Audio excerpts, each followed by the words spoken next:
I just made the point that we try.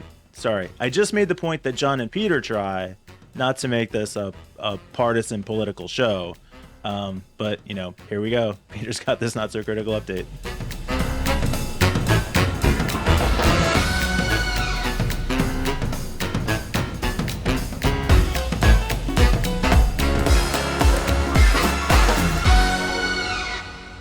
All right, so yeah, this is fairly political, I suppose.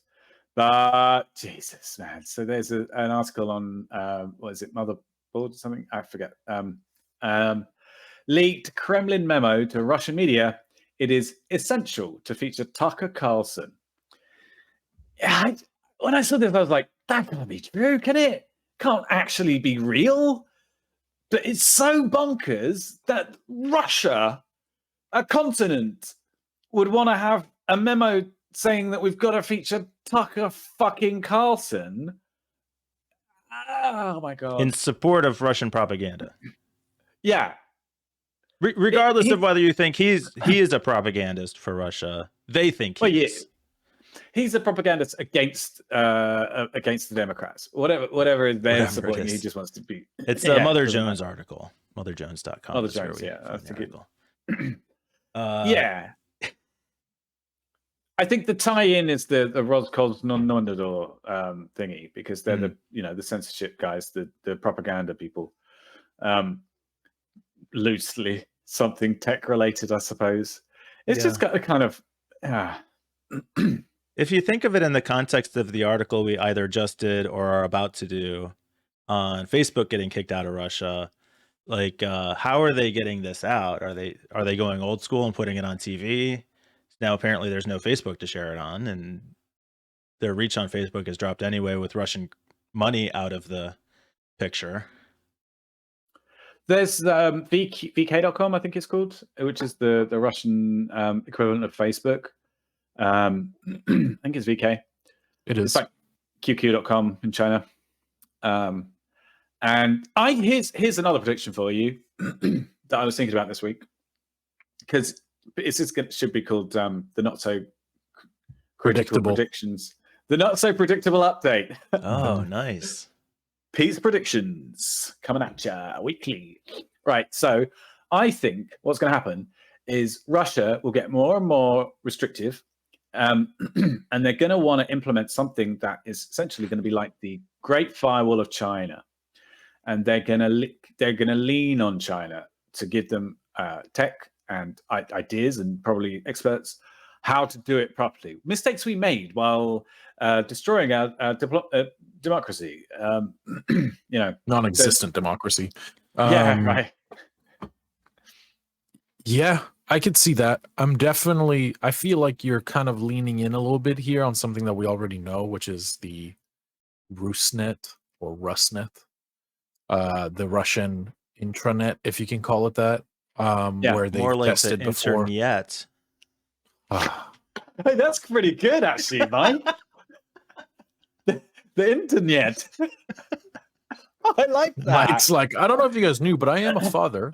I actually have to credit my brother for that, but it was pretty good. The beautiful thing about that joke is that it works on a more subtle multiple level. levels. Like, no internet. Yeah, that's quite good. Well done, Mike's dad. Can we keep it at Rusnet? Mike's brother. Well done.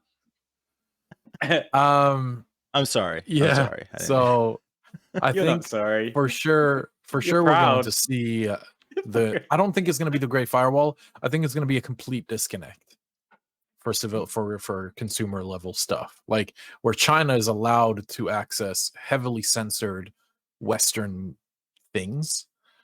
We will not see that, or they will not see that. I think that they will completely lock out the West. Okay, but do you know that the Great Firewall of China is part of a thing called the Golden Shield, the Great Golden Shield, the Golden Shield project, right? The Great Firewall is just one component of it, and that's actually what I was talking about. The Golden Shield thing is a control of information inside China. I think that's what Russia are going to be doing. These censorship. You know how if you post on QQ.com any mention of Tiananmen Square, it disappears. You can't. If you search QQ, you can't find any mention of it. anything that's controversial or is against the Pooh, leaders, anything, or, right? yeah, it just goes. And they have human moderators, and they have your social credit score gets lowered. I think all that's coming to Russia. So in one way or another, it's headed in that direction, and there's nothing going to be stopping it. I don't see any reason why it'll divert from full on. Oh, actually, you know what? I totally agree. Police are already searching civilians at random. They're looking at their phones in the street. Yeah. Saying, unlock your phone or we're going to arrest you. And then they unlock the phones and they look through text messages, instant messaging apps, emails. They're like, are you a dissident? Are you against the regime? Are you anything that isn't what we want you to talk about? Which is insane. This people is are getting like... You heard about the protest laws as well. So people are getting arrested. You can't protest in Russia anymore. Right. And somebody went out with a blank sign, and got arrested. Yeah. So now they're handing out. I heard today they're handing out into these protesters.